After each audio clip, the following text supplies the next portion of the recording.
अस्सलाम वालेकुम। मौसम जी मेरे कौन भाई? मैं रहमान बोल रहा हूँ। रहमान भाई जी फरमाइए।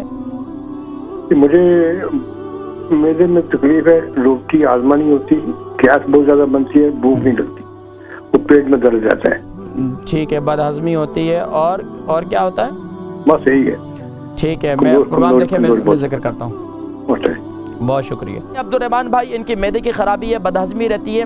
मैदे की ख़राबी और बदहज़मी का बेहतरीन इलाज, अगर आप लोग अपने मैदे को दुरुस्त रखना चाहते हैं, जिनके भी मैदे ख़राब हैं, अगर ये चाहते हैं कि इनके मैदे दुरुस्त हो तो कम खाया करें। बेहतरीन ये है कि आप खाने के दौरान पानी ना पिएं।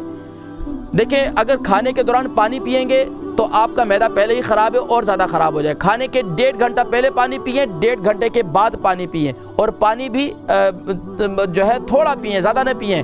हाँ, दरमियान में जो है फिर आप पिएं। खाने के तकरीबन 2-3 घंटे के बाद दबाकर पानी पिएं, 2-3 गिलास पानी पी लें, कोई हर्ज नहीं है। लेकिन जब खाना खा रहे हो तो बराए करम, और ये जितने लोग हैं, मिर्च मसाला छोड़ दें, अंडा छोड़ दें, मछली छोड़ दें, गर्म चीज़ें कुछ अरसे के जिनके मैदे ख़राब हैं और मैदे में जलन रहती है, सीने में जलन रहती है, ये छोड़ दें। इसके साथ साथ सुबह नहार मुँह 1 चमचा जो है जैतून का तेल पोरिज के अंदर, यानी कि दलिए के अंदर वो इस्तेमाल करें, और वो पोरिज जो है वो पानी के अंदर पकाएं, तो इंशाअल्लाह आपकी जो है सेहत इंशाअल्लाह बेहतर हो जाएगी। और यहाँ तक कि आप ख़ुद महसूस करेंगे कि आपका मैदा जो है दिन ब दिन जो है माशाअल्लाह मजबूत हो रहे हैं आप, माशाअल्लाह।